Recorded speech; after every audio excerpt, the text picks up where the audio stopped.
I'm the facilitator and I'm on Bachelor. I'm the PhD graduate from Session29 University, Japan. We know that all Japanese people are most polite nations and Japan is the third largest economic country in the world. But the number of foreign students in Japan is very few compared with Canada, UK, Australia, or United States. The reasons are lacking of knowledge, administrative process, language requirement, living cost, lifestyle, job opportunity, and many more. Therefore, Japan government launched the study and work program to increase the foreign students in Japan, basically from Southeast Asia, that means Nepal, India, Bangladesh, Pakistan, or Sri Lanka. This project is funded by the next. We have education experts in different universities to provide proper information, guidance, motivation to foreign students. Today, 3 universities joined this seminar 29 webinar session that named Tokyo International University, University of Kyushu University, University of Fukui. Each university will get 20 minutes to represent their study material, and after this session, 5 minutes will provide for question and answer session. And for this time, all members, panelist members are requested to off their audio and video when they are not presenting. But participants are requested to use Q&A portal for their valuable questions. Please do not use chat box. Now I would like to request Ms. Sakshi Roy, Program Assistant in the Tokyo India office, to deliver her introductory speech. Please, Ms. Sakshi Roy, could you?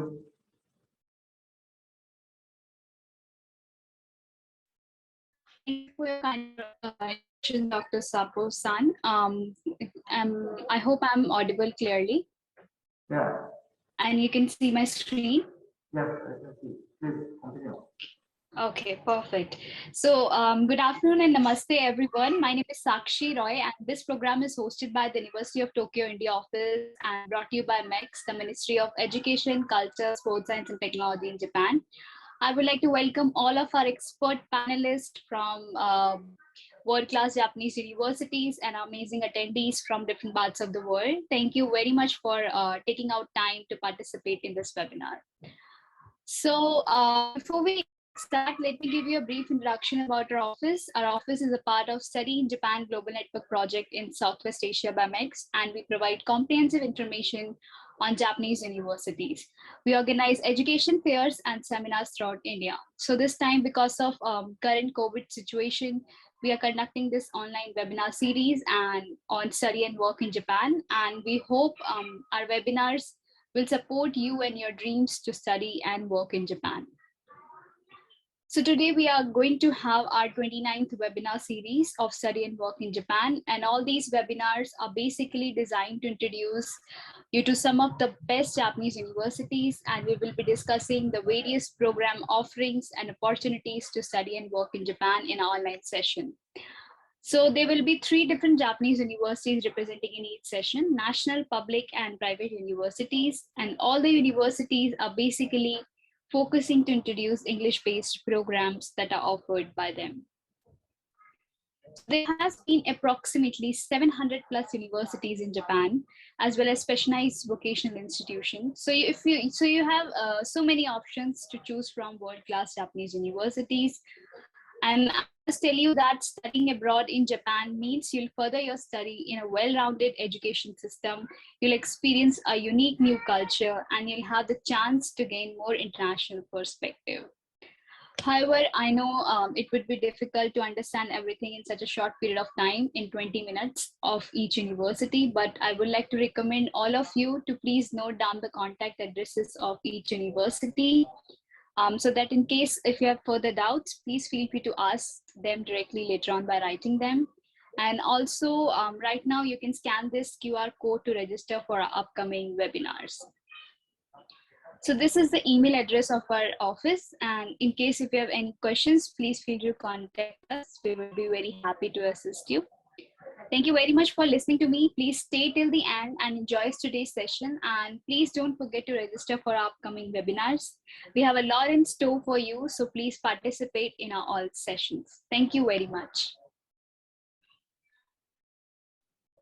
Thank you very much, Ms. Sakshi, for your informative and nice presentation. And Mr. Takahashi, could you please share your previous agenda slide? So today's agenda slide, all people can see our plan for today's presentation. Now at this time, Mr. Takahashi will shortly describe the overview of study program in Japan. He is the coordinator of Utopia Bangladesh office. Please, Mr. Takahashi, please present your message. Hello. So I think my audio is clear. Yeah. Okay. Please do give me a confirmation if you can see my screen. Yes. Okay. Please continue. Okay. So so good afternoon or good evening, everyone. So I am Takahashi Rei, and I'm currently a member of the University of Tokyo Bangladesh team. So as you can see, my name is Japanese, but I don't look Japanese. So what it means is that I'm half Japanese, half Bangladeshi. I will be giving you an insight about studying and working in Japan. And I will not go into the details because we have three very renowned universities who will be talking about the details. I will just give you like an insight. As I'm also half Southeast Asian and half Japanese, so maybe I can actually relate, right? And my recommendation would, I think, mean personally, as also I half Japanese and also I'm half you and half Japanese. So I think you will take my recommendation and advice seriously. So my presentation is actually divided into three parts, right? So what is Japan and introduction about Japan. I don't think I need to give you the details. Everyone loves Japan, and Japan is very famous, especially for their economy and technology and for their culture and people, right? So everyone wants to go to Japan to study. But what I will be focusing on is why Japan for us, specific Southeast Asians, right? So Bangladeshi people, Indian people, maybe Sri Lanka, Nepal, and all of us, so in the Southeast region. Why Japan? So please do note, I will be talking about three parts, right? I will be talking about 3 points. One is Japanese universities are world class, right? Japanese universities are world class. And you can, as you can see in the slide, there are multiple universities.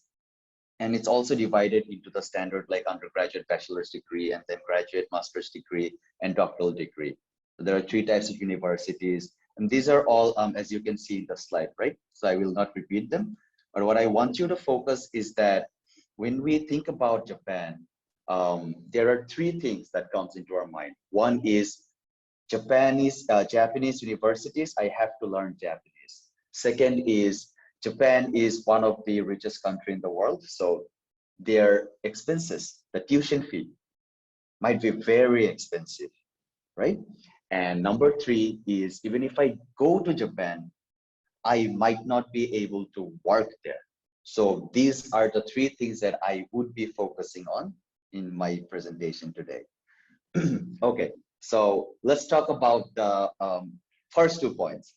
Number 1 is maybe I need Japanese language. I am here to assure you that while knowing Japanese language will help you a lot, because if you're serious about Japan, if you want to work in Japan, you would be needing the language eventually, right? But it is not mandatory, right? It is not mandatory for a lot of universities, and there are multiple universities offering English courses. So I will repeat it once again slowly. So there is this misconception. Yes, if I have to go to Japan, Japan is an attractive destination. I get all that, but I need to learn Japanese, and I have heard Japanese is one of the hardest languages in the world.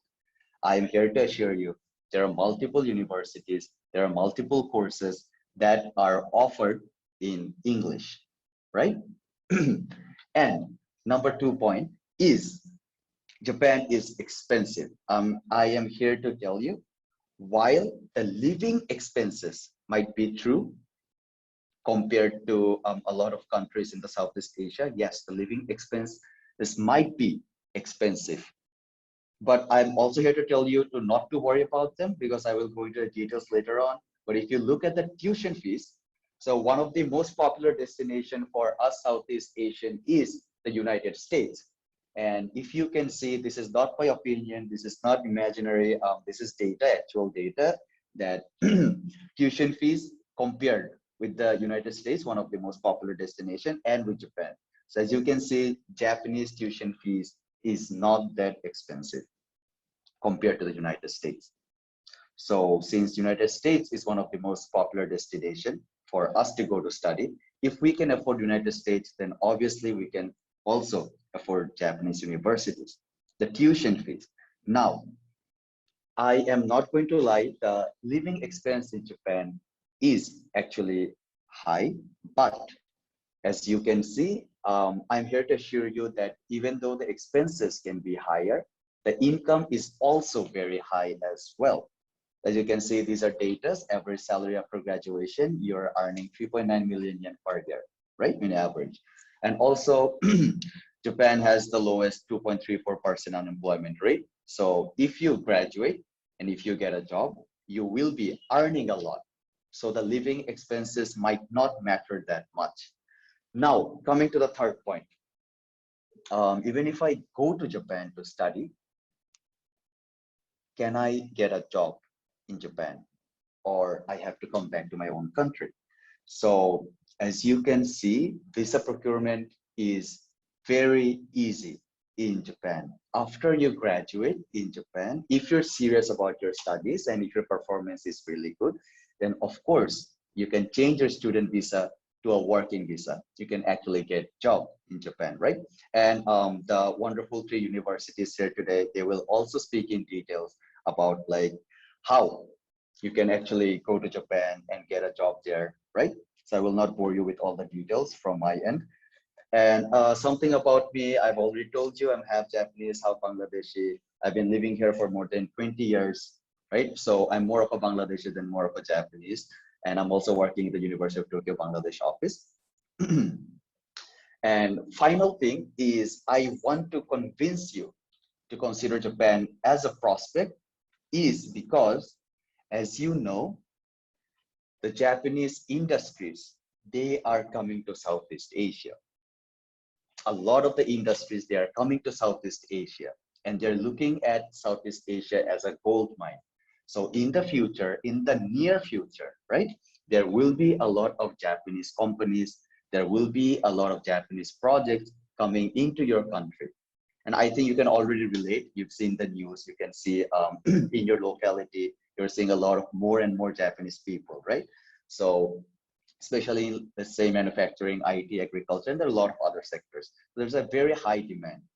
So once, if you're someone who is, obviously you're from Southeast Asia, so you know that language, you know the local knowledge and the know-hows, and you study in a Japanese universities. So it is really easy. You people, once you graduate from Japan and know Japanese language, you will be a very attractive prospect for the Japanese companies who are looking into invest into Southeast Asia, right?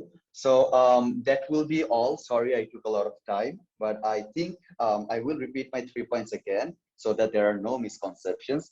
I want to reassure you about 3 things. Japan, you can actually study in English. Japanese language is not mandatory, but I would advise you to study Japanese language because you would be needing it eventually.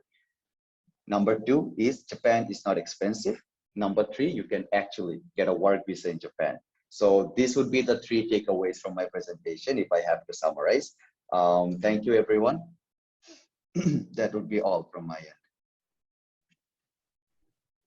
Thank you, Mr. Takahashi, for your nice and charming and informative presentation.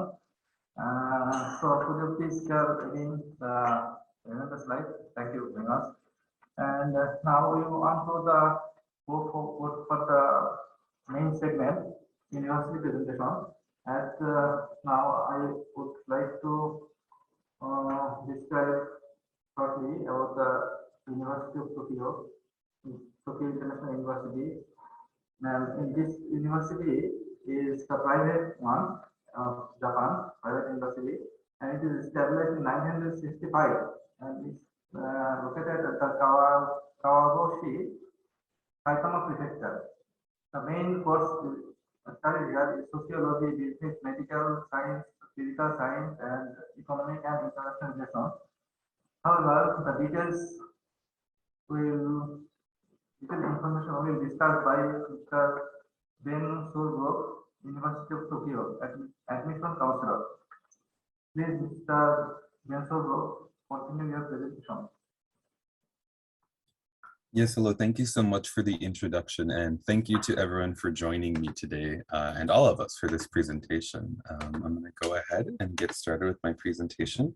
And if you do have any questions during it, please make sure to send them to the Q&A box. I'll be answering questions afterwards, and I'll be posting some links and other things into the chat at the end of the presentation. So don't worry, I'll get you those links.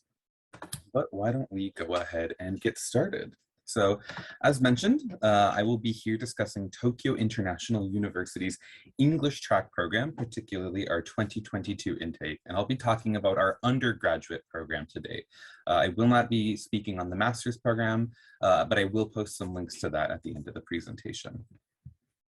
So as was mentioned, TIU was founded in 1965. But TIU's English track program, our E-track program, began just 6 years ago in 2015. Now, in that time frame, we went from around 40 students in the program to 1,300 international students at our university, and they currently make up about 20% of our student body. These students come from 68 different nations around the world, including a number of students from India, Bangladesh, Nepal, Sri Lanka, and other South Asian countries.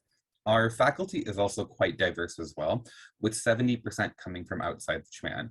And they're also from all around the world, you know, the US, Kenya, France, Canada, India, Sri Lanka, Taiwan, Indonesia. So you're going to be getting a really diverse viewpoint, not only in the classroom, but also from your peers. So it's going to be a really great diverse environment for you. Now, as was mentioned, we are located in an area called Kawagoe, about 30 minutes from the city center of Tokyo. However, in the fall of 2023, so in just 2 years, we're opening up our brand new international campus in an area called Ikebukuro. So this will be right in the heart of Tokyo. And this will be where our English track program, where all of the classes take place. So for any of you looking to apply in either our 2022 or 2023 intake, the majority of your time at our university will take place on a brand new campus, which we're really excited about. Also, Mr. Takahashi did a great job kind of talking about what a great place Japan is to study. But I also just want to touch on, you know, Japan, and in particular Tokyo, being a fantastic place to study. QS Magazine ranked Tokyo as the second best student city in the world in both 2018 and 2019. They didn't release any stats for 2020 and 2021, but this is due to a number of reasons. You know, we all know that Japan is extremely safe. You know, Tokyo has an amazing public transportation system, so you don't need a car or anything to get around. And it's also just a really fun city. As somebody that did a study abroad in Tokyo, I can tell you it's a ton of fun to be there. And it's surprisingly affordable, particularly compared to places like London or Sydney or New York City. So it's a really great place to study abroad. Moving on to the program directly. As mentioned, this is the English track program. So this is all taught in English. You don't need to know any Japanese before you come. And in fact, most of our students don't. In general, it's a 4-year degree program, and we have 3 majors. We have international relations, we have our newest major, digital business and innovation, and we have business economics. Now, business economics is kind of your more traditional business degree. You can focus on any number of 5 focus areas. So we have things like management or marketing or finance. You can really kind of sharpen your teeth in those areas. But our professors are really proud of the fact that they work to teach practical skills to our students because they want you to be prepared for the workforce when you go out there. As I mentioned before, our newest degree program is Digital Business and Innovation. This began just in spring of 2020, and it is a Bachelor of Science, so it is a bit more math and science heavy than other majors. It looks at the intersection of IT and the technologies that are now becoming really prominent in the business world. As you can see, we have a number of different focus areas in this major as well. So you can study a variety of topics, so things like artificial intelligence and deep learning, or things like digital finance and fintech, like blockchain technologies and cryptocurrencies. Things like digital marketing, big data analytics. We have a number of different coding courses available. So if you're maybe a little bit more math or science focused, this is the major for you. Along with this major, we opened up a brand new innovation lab on our campus in partnership with a company called Tech Mahindra. They are one of the largest tech companies in the world and the third largest IT company within India. And the really cool thing about our partnership with them is we've now started doing things like a career experience practicum. So for the second year in a row, our students get to take a course with executives from Tech Mahindra and really learn about the industry and see if this is kind of the career path for them. So these are the sort of opportunities that you will get if you attend TIU. Our final major is a Bachelor of Arts in International Relations. Now, this is for students who maybe want to understand the world a little bit more and are interested in learning about, why nations go into conflict or why trade happens in the world. Again, we have a number of focus areas within this major, but we also like to point out that this major is really flexible. Well, of course, students go on to work for their government back home or for the United Nations. Many students go on to be maybe risk consultants for a company or go work in the international PR section of a large multinational corporation. So you can really make this major into what it is you want to be. And just to talk a little bit about the Japanese language at our university. As I mentioned, we do not require any Japanese before you join our program. However, we do require that you take at least one semester at our university, and you can continue to take Japanese for all 4 years and definitely achieve full fluency by graduation. Many of our students have, and it's something that we definitely encourage, particularly if you're looking to work in Japan. I also just want to talk a little bit about our faculty and our professors at the university. Almost 60% of our professors have graduated from or taught at the top 100 globally ranked institutions. So you're getting a really high pedigree of education and quality at our university. And you can really expect that not only to be reflected in the classroom, but also in the kind of connections and influence that you'll be able to get from your professors as well. Now, we know that moving to a new country can be quite scary. Maybe you don't speak the language. It's, a couple hours away, many hours away by airplane from where you live now. So we have an entire office dedicated to student life support. They're called the International Exchange Office. And they're going to do things like, pick you up from the airport your first time. They help all students open up a bank account, put you in touch with a real estate agent that speaks English. And they also provide interpretation services if you need to go to the doctor or have any sort of emergency. This is a really great option and a great way to make sure that you have the support you need at our university.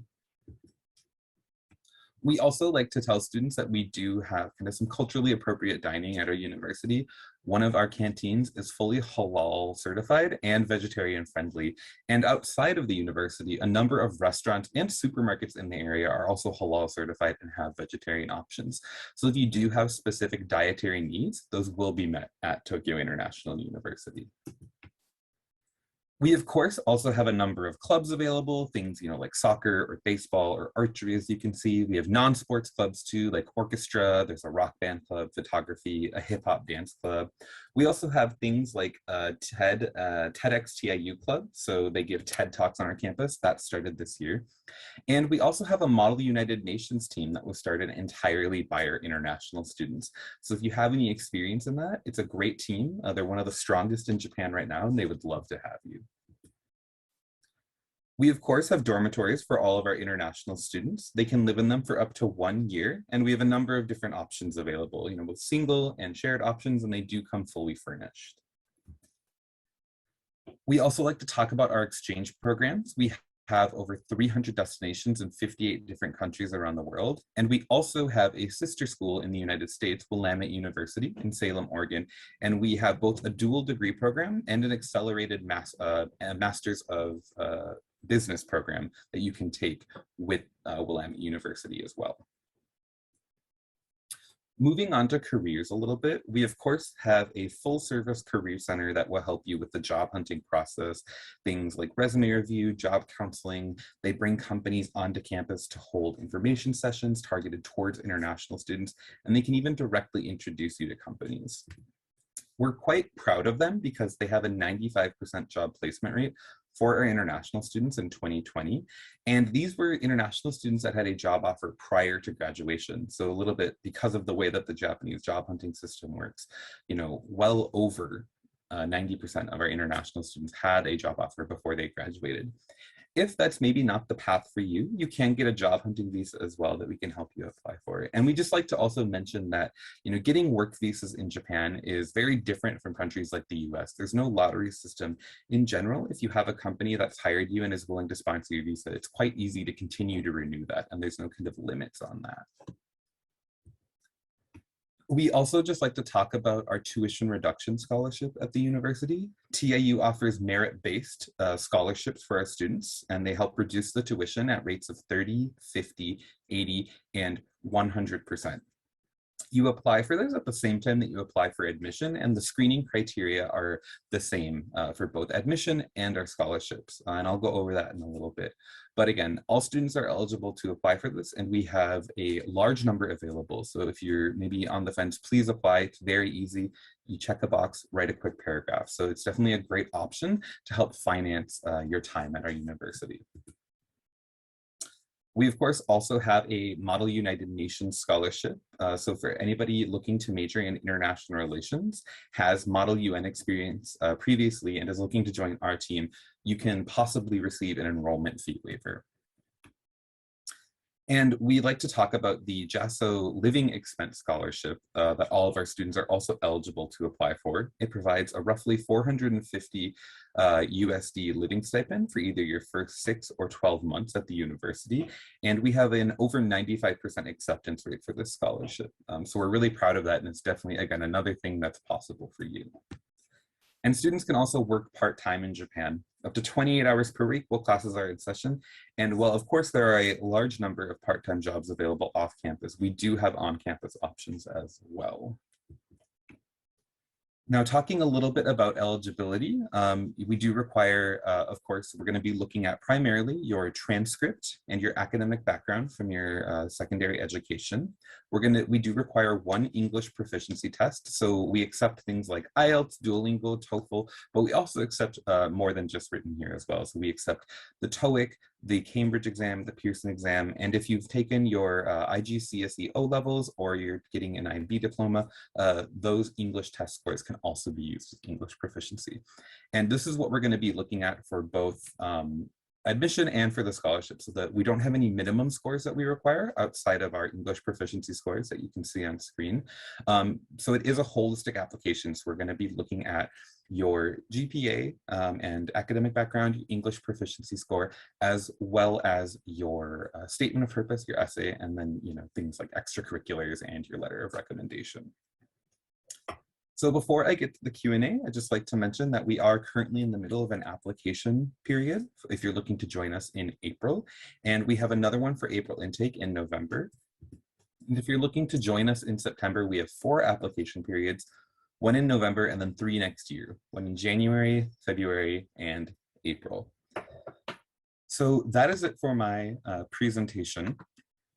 Thank you all so much for listening to me. I'm going to go ahead and check the Q&A box to see if there's any questions there. And if you do have any questions, please go ahead and throw them up there now. So I see that somebody asked, what is our minimum JLPT requirement? And we do not have any Japanese language proficiency test requirements.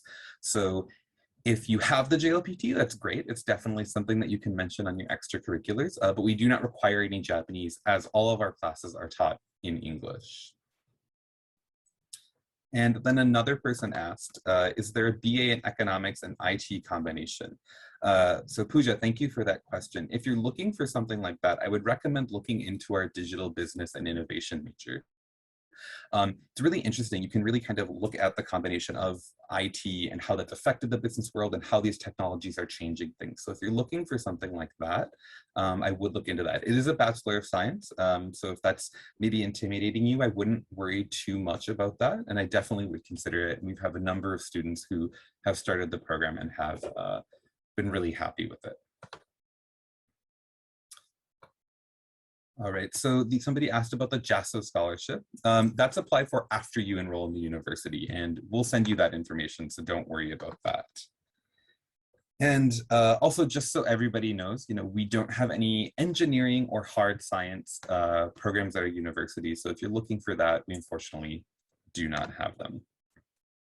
I see a number of questions about master's and PhD programs.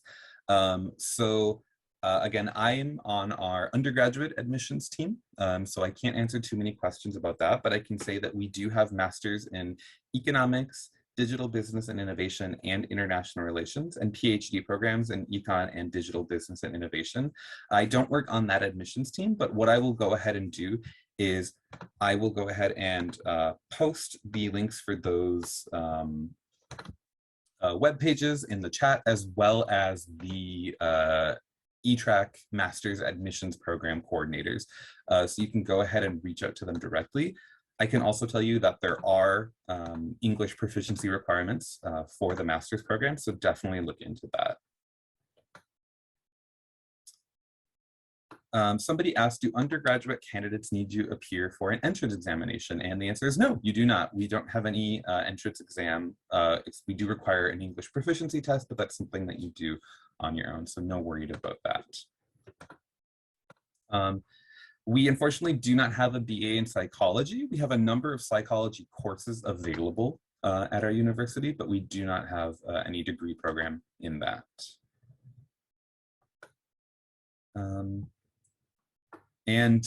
Somebody asked about UI/UX web development. We do have a number of UI/UX courses under the digital business and innovation major. So if that's something you're interested in, I definitely would look into that and maybe consider applying for that major, because I think it's definitely relevant and something that they cover. We unfortunately do not have any library automation majors, so I apologize about that. And somebody asked about the undergraduate programs that we offer, so I'll go ahead and repeat. We have 3 undergraduate majors. We have a major in business economics. We have a major in digital business and innovation, which looks at kind of the intersection of technology and IT and the business world and kind of how that's been expanding. And then we also have international relations. So those are the 3 programs that we have on offer. We don't have any electronics courses, and then somebody else asked about scholarships. As I mentioned, we have merit-based tuition reduction scholarships available at our university at rates of 30, 50, 80, and 100%. And you apply for it at the same time that you apply for admission, and we'll look at your application holistically that you apply for. So am I okay on time, Dr. Sapon?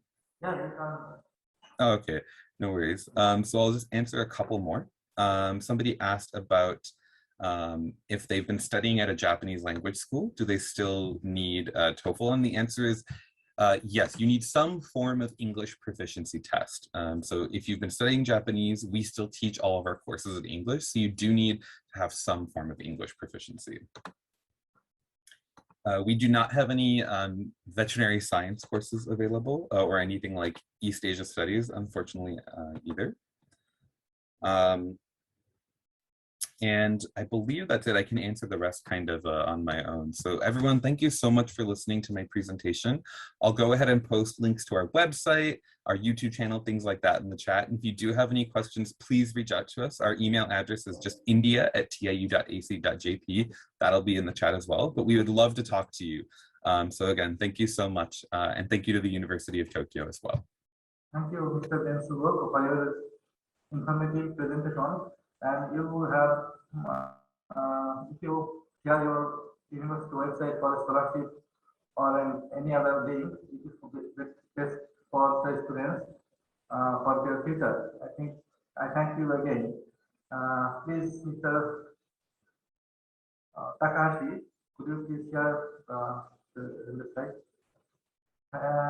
Now, first participants of the university finished, and the professor was from Jaso group, and he gives the proper information for the students for the Tokyo International University. Now, second university is the Kyushu University. Kyushu University is the national global type national university, and it is global type national university established in 1903, and it is located in the Fukuoka Prefecture. Sociology, economics, law, humanities, medical science, dental, pharmacy, agricultural science, and engineering is main course studied in this university. However, detailed material will present by Ms. Mayakawa. She is the lecturer of Faculty of Agriculture. Okay, hello everyone. Hello, Dr. Sapon, for introduction. Sapon. Okay. So let me share.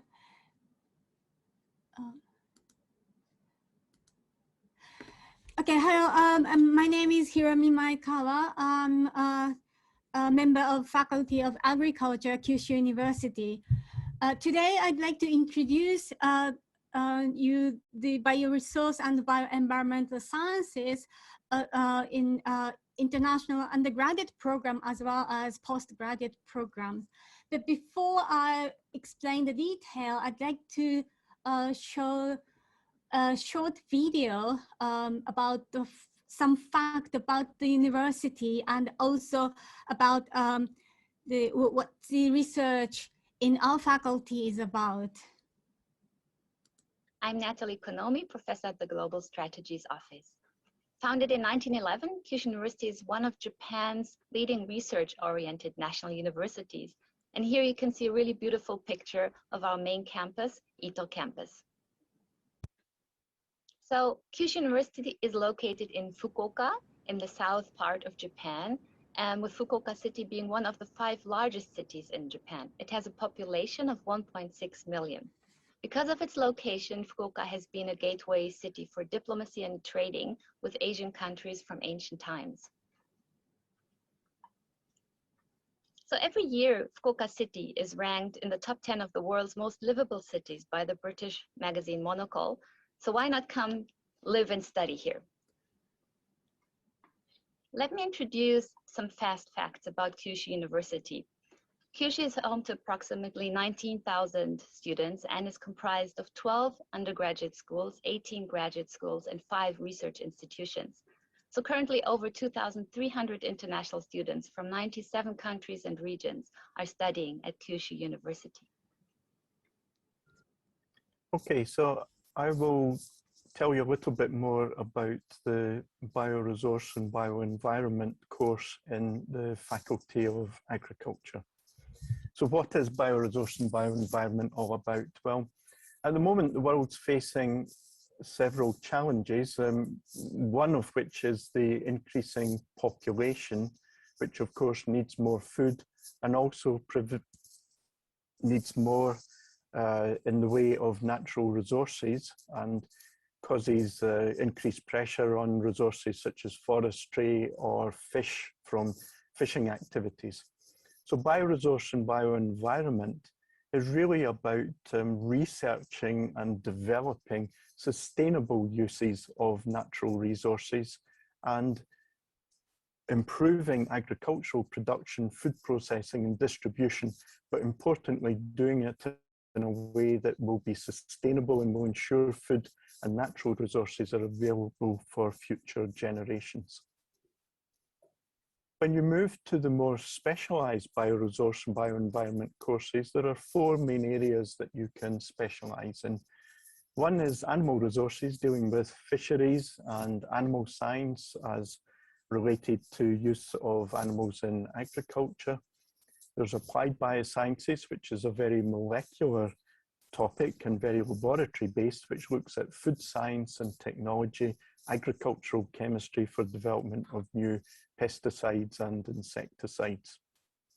Forestry and forest products looks at management of forests, how trees grow in forests, but also at the use of forest products like wood and developing new nanomaterials from these products. Finally, there's agricultural resources engineering and economics, which ranges from very engineering related topics looking at environmental engineering of greenhouses, development of equipment for farming, food harvesting, post-harvest processing, and so on. And finally, we have agricultural economics, because economics is a very important aspect in the use of natural resources and developing sustainable farming. Finally, I just want to mention that once you join the Bioresource and Bioenvironment course, you can then apply to spend one of the years studying in the USA at Northern Arizona University. And at the end of your 4 years of study, you would then graduate with a degree both from Kyushu University and from Northern Arizona University. Thank you.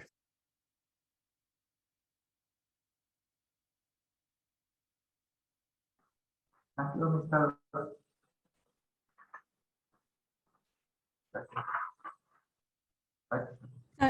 So now I'll give you more detail about our faculty and international programs, and also application procedure.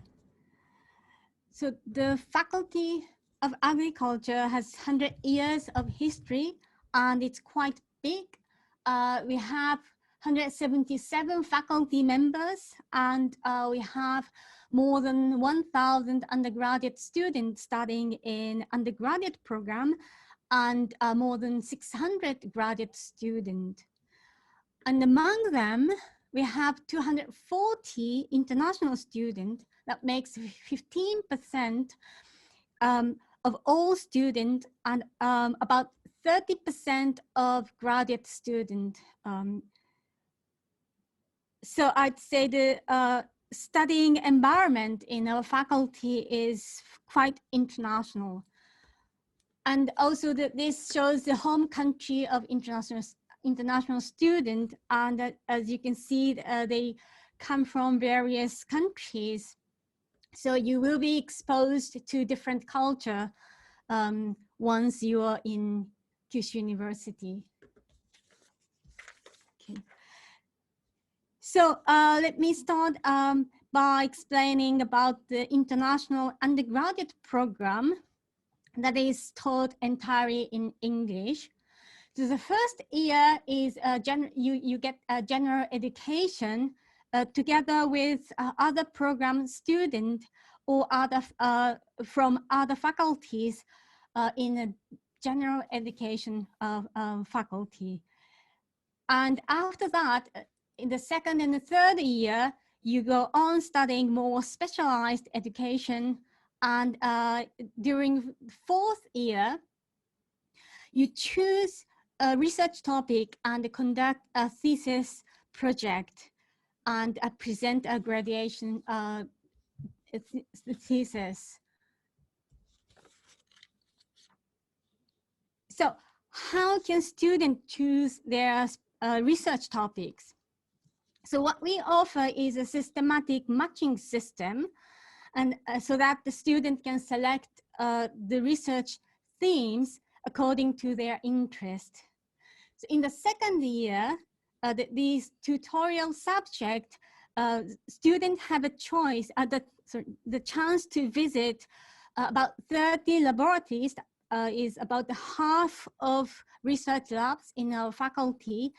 And in the third year, they can do lab rotations and stay in each labs for a short period of time before they decide which laboratory they want to do thesis project in the fourth year. As Professor Drummond talked in the video, a variety of research is going in the faculty, and from molecular to the field studies. We have more than 60 laboratories, and students can choose any one of them for thesis project. So all these laboratories also accept postgraduate students for master degrees as well as PhD degrees. And our graduate school has international programs as well. So the studying for master degree and studying for doctor degree, all in English is possible in our faculty. So what we have, the program for the master degree is a 2-year course, and it consists of classwork and the research work. And usually you take classwork or exercise in the first 6 months of the first year, and that's help to broaden your perspective in the field of research. But in parallel with the ongoing classwork, you also start conducting research. And in the second year, you focus on your research, master thesis research.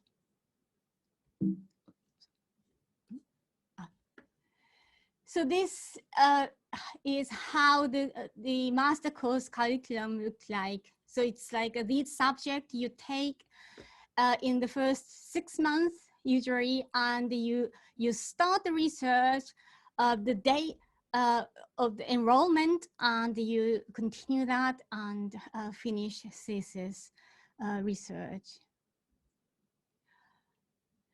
Okay, so for PhD, the program is mainly more focused on research. So the ultimate goal is you conduct the scientific research and you get academic publication. But in addition to focusing to the research activity, we introduced the new classwork recently that gives you sort of backcasting way of thinking to help your approach in your future. So let me talk about the admission information and particularly tuition and scholarships. So as the scholarship is mentioned already, it's because the Kyushu University is national university, the tuition fee is not too high, and it's about $5,000 for a year. But we also have tuition fee exemption program, and many of international students can benefit from that. Either you get like a quarter reduction or half or 3/4 reduction of the tuition fee. We also have a Kyushu University scholarship, and that often that is for the undergraduate program, but also the other private scholarship program for self-supporting international students are available. You can apply through our university. That's for undergraduate and graduate students. So in our master and among master student and the doctor student, that's the scholarship situation, and you can see the most of students have a full scholarship from the Japanese government, the MEXT scholarship, or other scholarship that's basically funded by the Japanese government, or some bring the scholarship from their home countries. So these are the scholarship that our faculty have, and the people from India may be able to apply.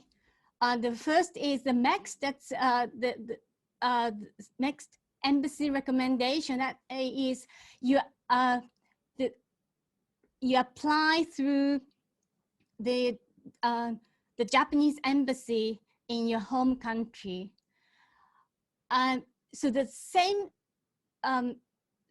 scholarship, but we have a different selection procedure that's called the MEX university recommendation. So, so each university apply for these positions, the places with the MEX scholarship, and if the program is acknowledged, accepted, then we get the appointment. So at the moment, we have 8 doctoral course student position, and with the MEX scholarship. So since 2021, we stopped offering this scholarship for master student, but we have 8 places for PhD. And these are eligibility and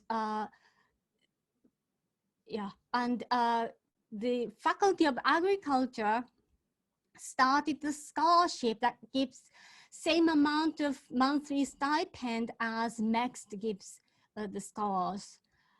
And the positions are up to 2 in PhD course.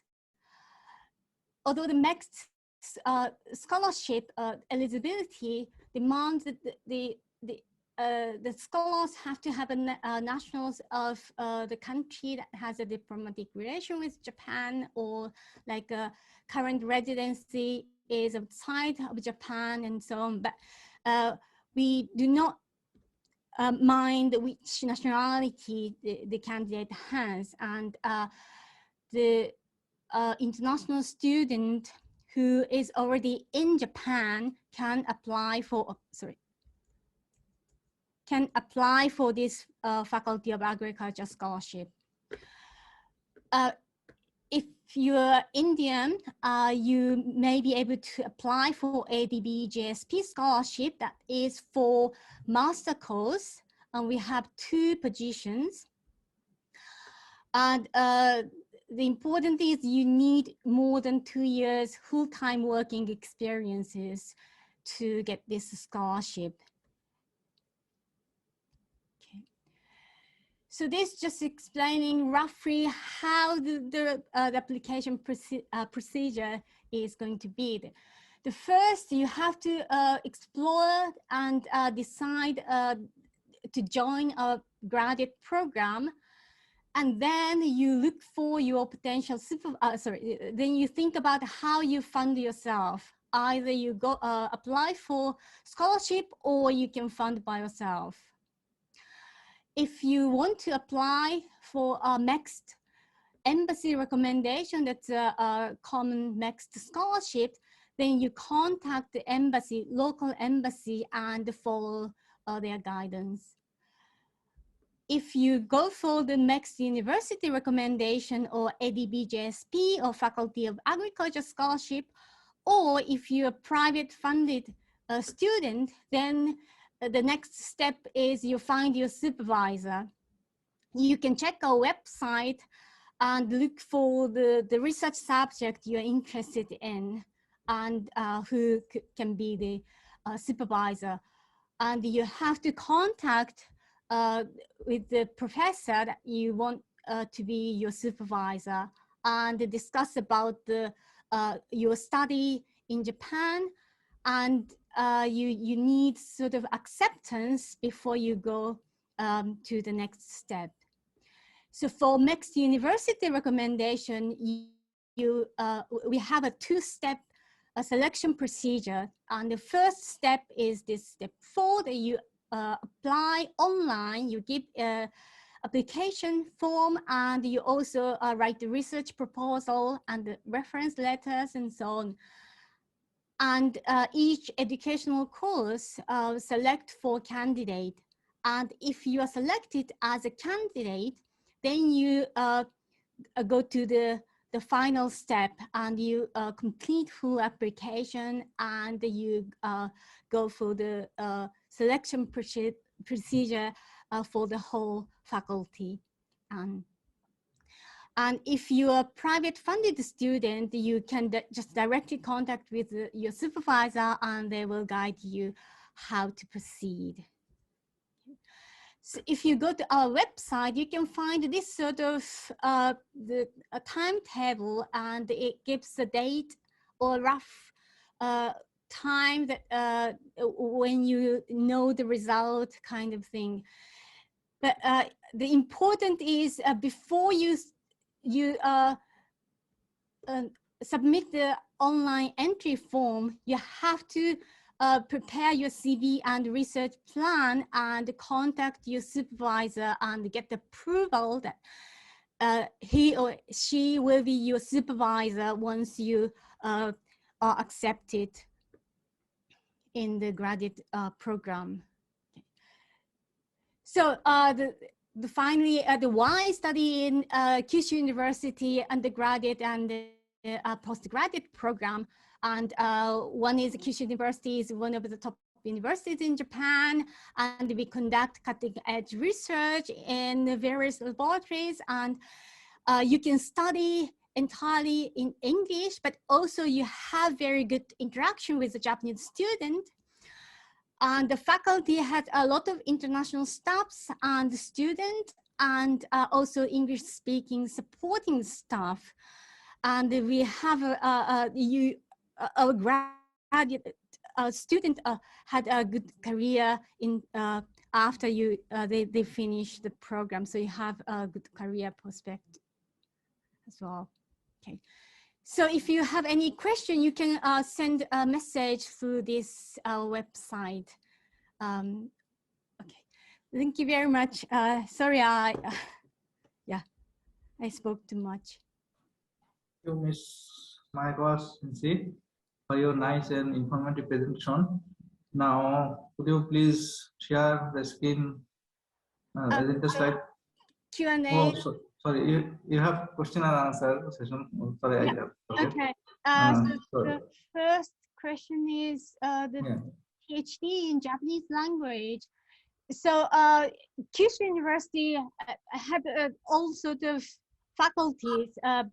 So you can find right faculty for you, but the Faculty of Agriculture do not study Japanese language. So that's yeah, a little bit unfortunate, but okay.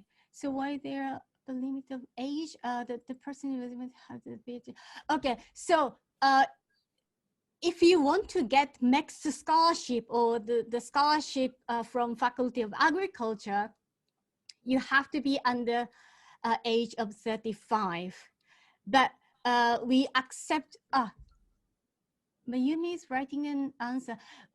There is no age limit for enrollment. So if you do not seek for scholarship, then you can study PhD in our faculty, no problem, at any age. For undergraduate student engineering,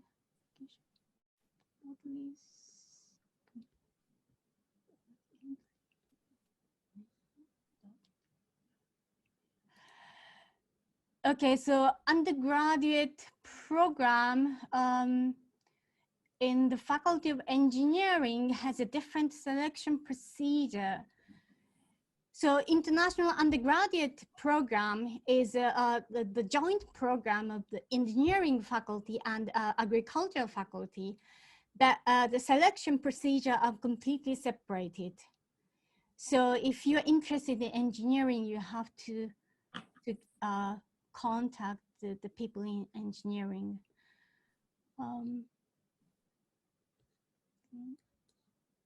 The link in the chat, the link of, right, this one. Okay, sorry. Okay. So I stop sharing and go to. I can help you for Okay. pick up some questions. Okay, sorry.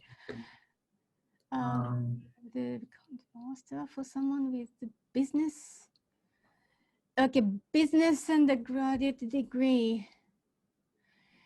you have to, if you want to study business, you have to contact different faculty that can,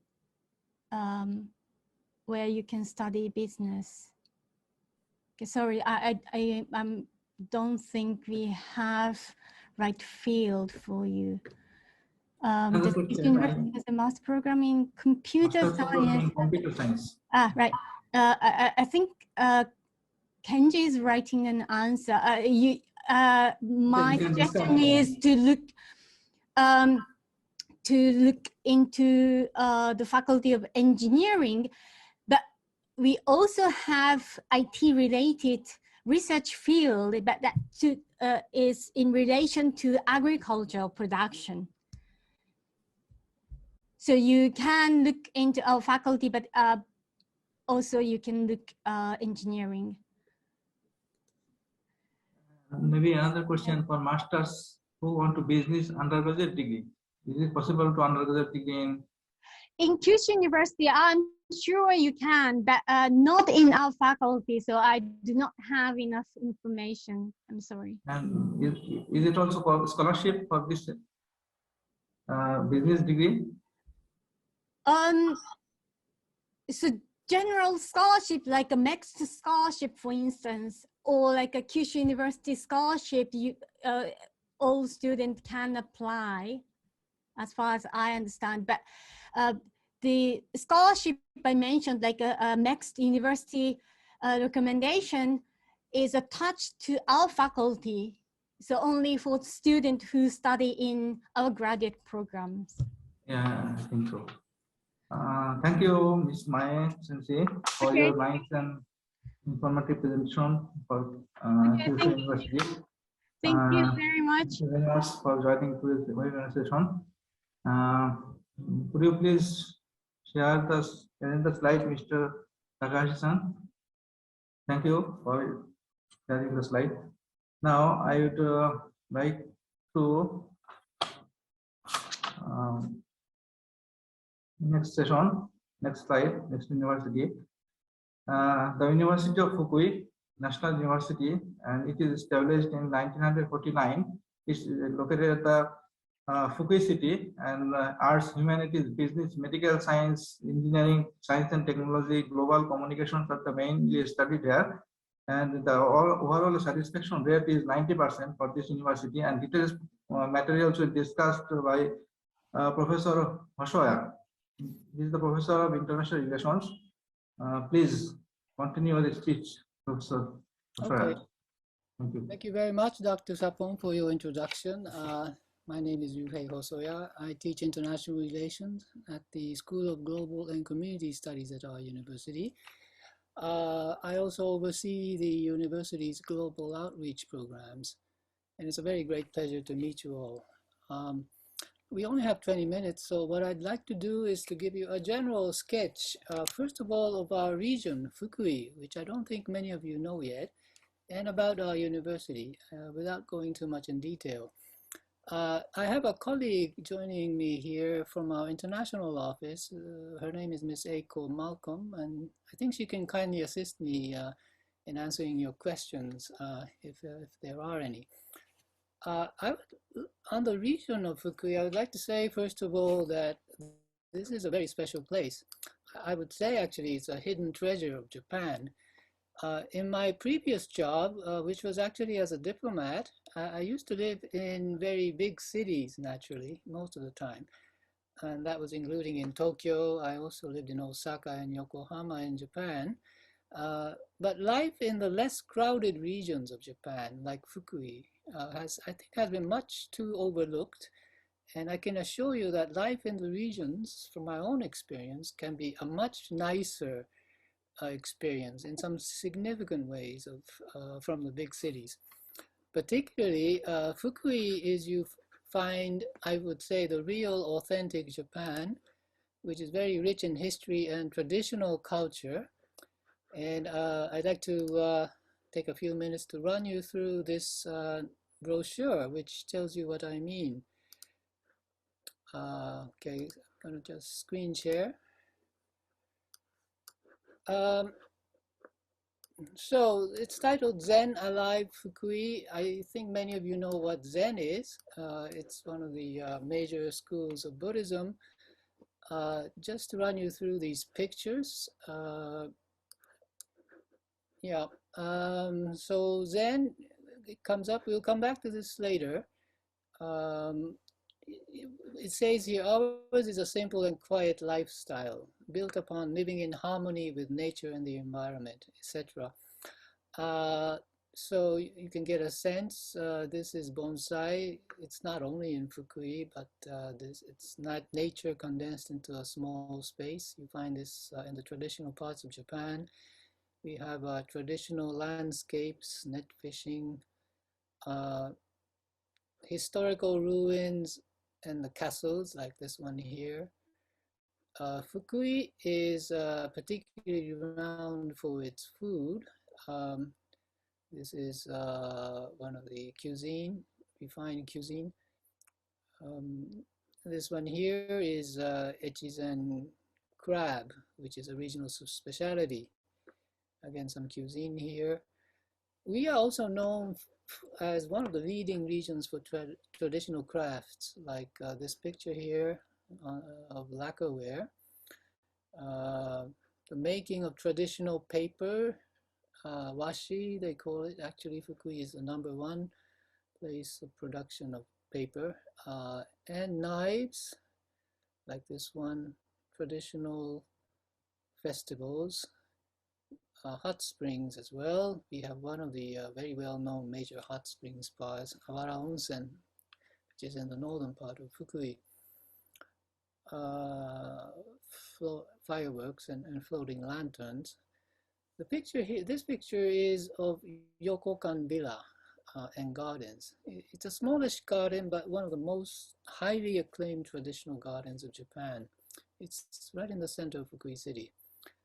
We have the old shrines and temples. This one is, I would say, a hidden treasure, really. Heisenji Hakusan Shrine. And so here are some Buddhist statues from Obama in the southern part of Fukui Prefecture. It's known as Little Kyoto, sorry. So here we have a scene of monks doing their rituals from Eiheiji. That's the famous center of Zen Buddhism. Those are the monks meditating in the style of the Soto school Zen that Eiheiji represents. So very quickly, that gives you a visual sense of the traditional side of Fukui. Geographically, we are situated from, as I said, western coast of Japan, at around the middle of Honshu, the main island. And so we're not too far from the major cities of Kyoto, Osaka, or Nagoya. They're around 1 to 1.5 hours by train. 3 years from now, we'll have the bullet train service reaching Fukui, so that will bring us within 3 hours from Tokyo. And the 4 seasons are particularly distinct in Fukui. Even with climate change, we still have snow in the winter. Okay, so that was a quick rundown of the traditional and cultural side of Fukui, and there's of course the contemporary side of Fukui as well. And just to give you a quick sense of that side of Fukui, this just gives you a few examples of what the main industries in Fukui Prefecture are. We used to be the center of Japan for textiles, traditionally silk fabrics, and that tradition still lives on strongly. The industry has since expanded into rayon silks, synthetic fibers, and more recently, other new materials, not just for clothing, but for other industrial uses as well. This is a notable industry of Fukui Prefecture. It's eyewear, and it's by far the biggest production center for eyewears, and not just in Japan, but I would say worldwide, and they are of cutting-edge quality. And we have also a rather strong base in machinery, electronics, as well as chemical and plastic industry, etc. And you can imagine that our university is very closely associated with the local community, including these industries. Finally, a special word about the region, and that's the fact that Fukui has repeatedly topped the ranking among all 47 prefectures of Japan for the happiness of its residents. And that is not mere rhetoric.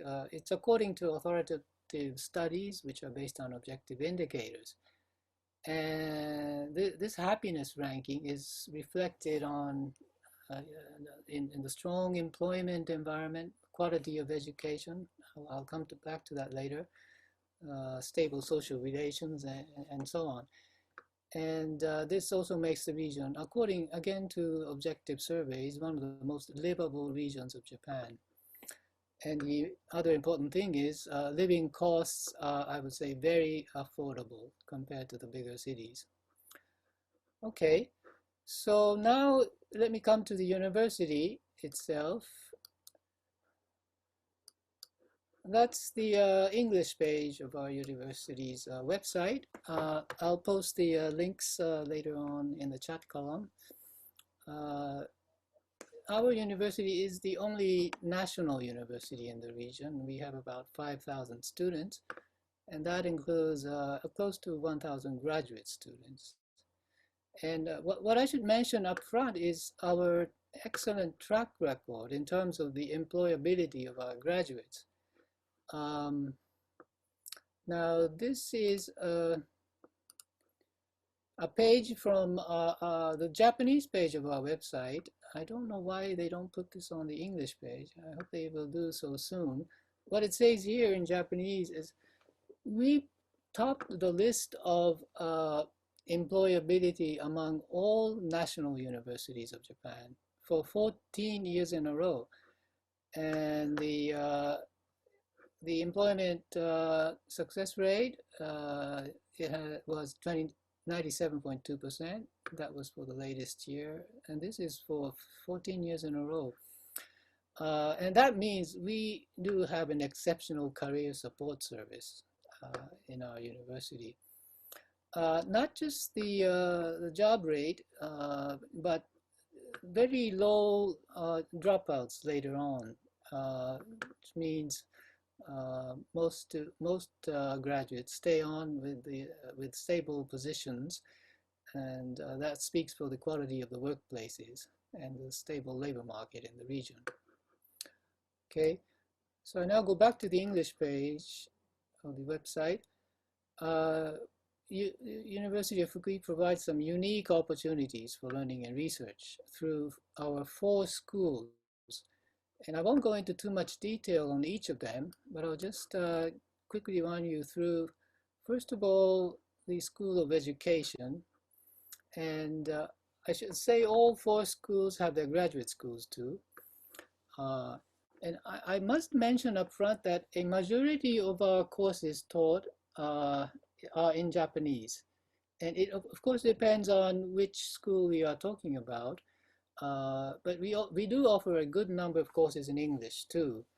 But on the whole, I would say that for you to make the most of your life and studies in Fukui, particularly if you look to getting a job afterwards, you are strongly advised to look at learning Japanese. The requirement, however, for Japanese proficiency at entry stage is not that high. It's N3 or higher. So that's pretty manageable after after a short period of study, and of course you'll be expected to improve your proficiency after enrollment. The School of Education it's on a very privileged ground here, I would say, because Fukui is generally considered to be a model region for education in Japan.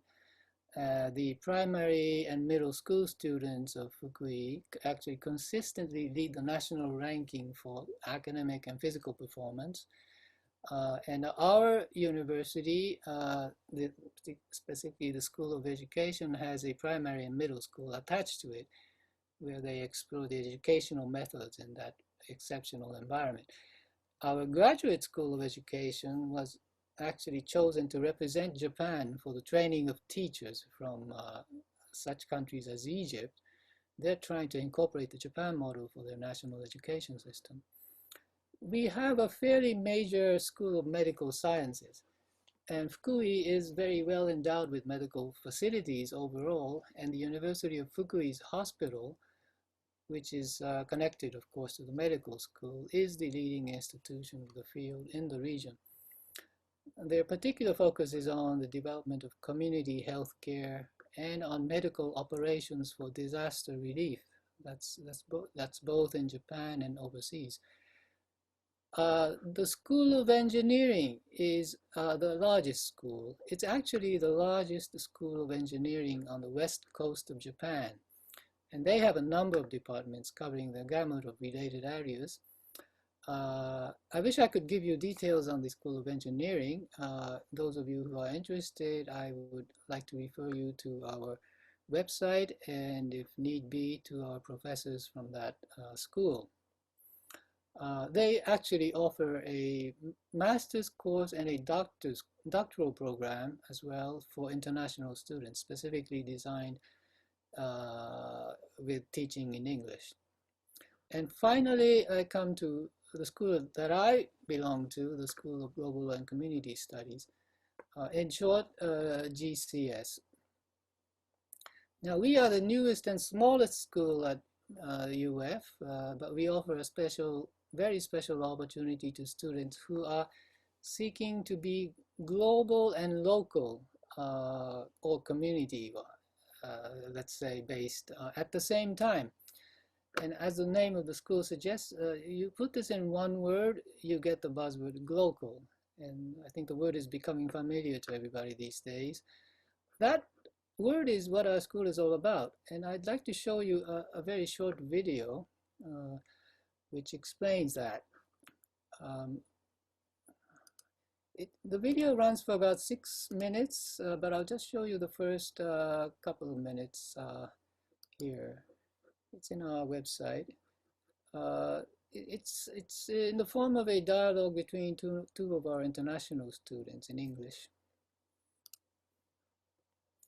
So you see already here the keyword global.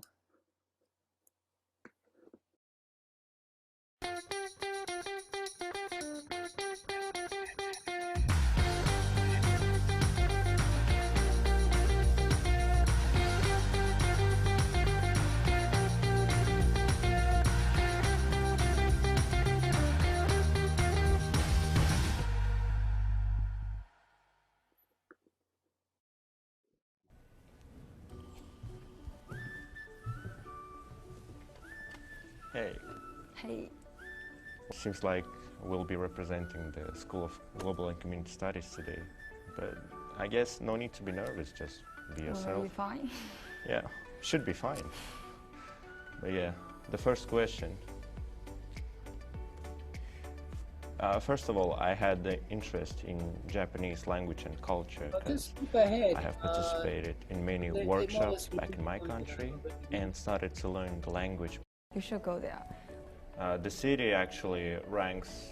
Part for me that grabbed my attention was the fact that in University of Fukui they look at the problems from a wider perspective. So be it local problems like only exist in Fukui, or the global problems that like a lot of top leaders try to find solutions to.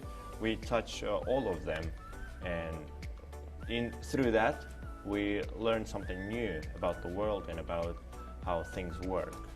Yeah, like in GCS, we make a mixture about the community and the global into a new word, global, and we can develop a new kind of view to thinking about this kind of problem. Yeah, but overall, what is your favorite subject? Probably it may be like project-based learning, which also called PBL. Oh, I guess I also like it, and I guess it's the...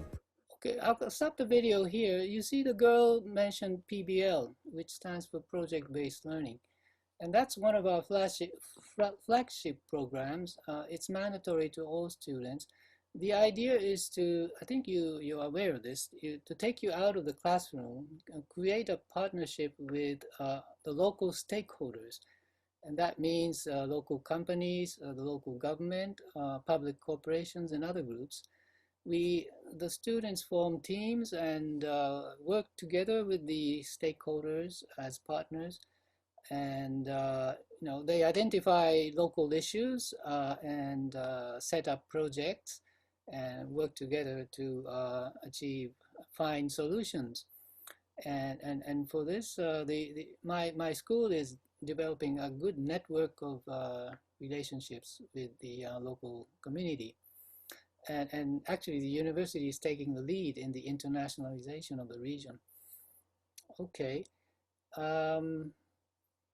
Actually, the two subjects, global, global studies, international relations, that's taught in many, many universities, not just here, as well as local studies, community and regional issues. That's also taught in many, many institutions. I would say Fukui University is the only institution of higher learning which combines those two areas in a single overall program. So please think about that unique feature of our university, our school. Just going back to the web page of the university. If you want more information, just scroll down to the bottom of this top page. This under information, we have this university guide, which is in English. It gives you outline of all the schools.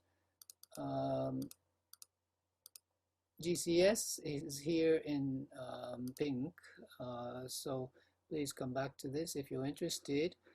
And the thing that I would like to stress is, if you're interested at all to apply, please go back to this section here, box here, admissions, read more.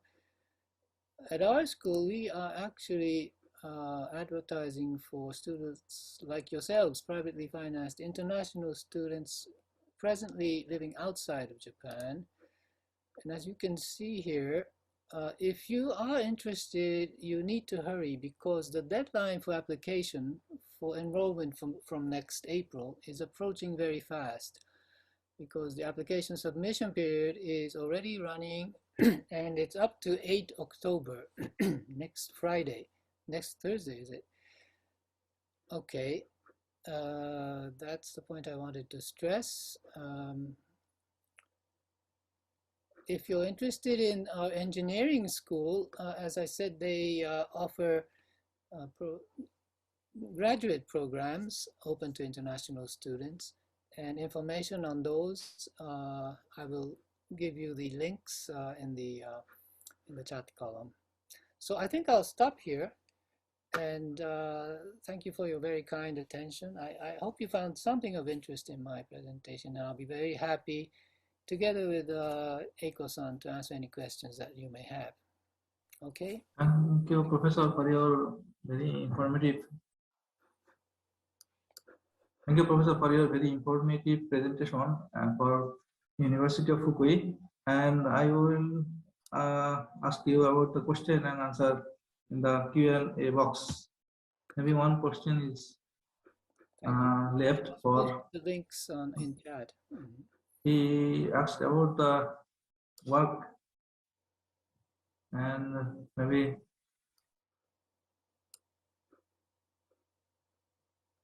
about language program. He asked about, is it need for N5 test for work in Japan?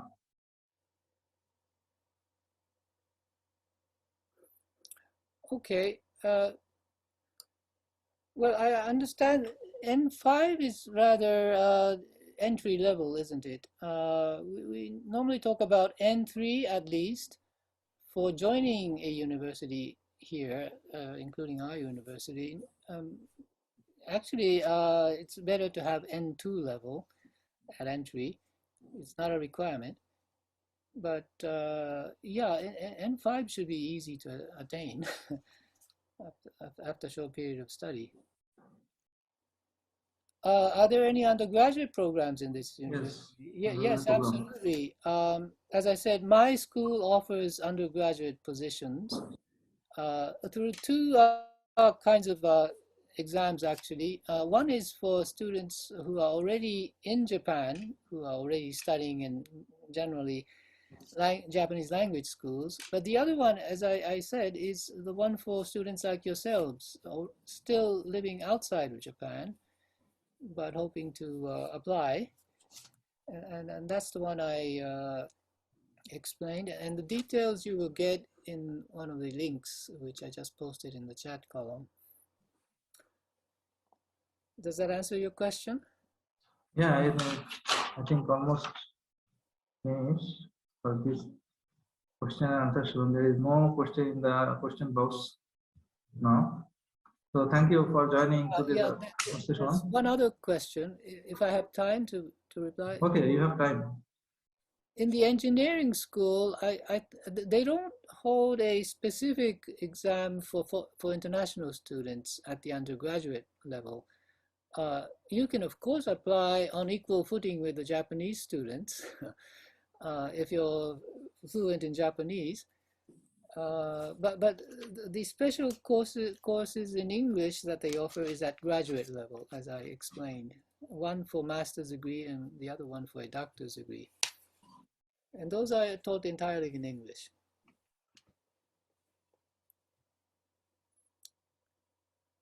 Okay? Okay, Professor, thank you.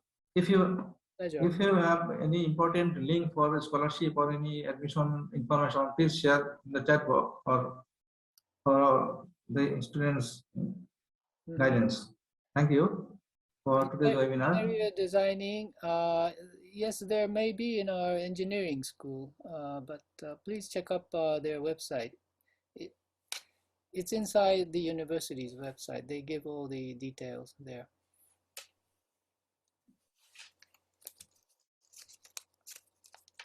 Okay. Okay, thank you. Thank you for joining today. Thank you.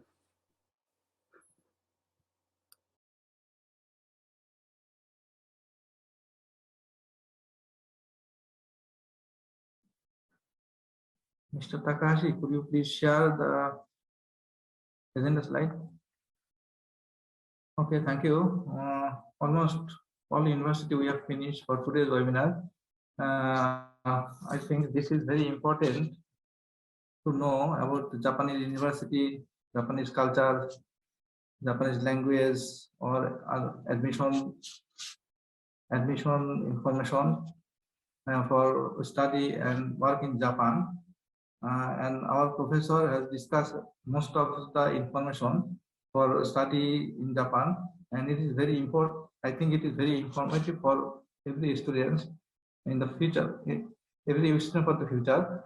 And this presentation is successful, I think, for students and for both students and for teachers. Now, I would like to share the upcoming session for next for the QR code to Mr. Takahashi, and who is interested to join our next program, please scan this QR code for next webinar. And I want to conclude for this time, and I thank to all participants today's webinar session, and warm wish everybody, please join our upcoming session. Thank you. Thank you, everybody.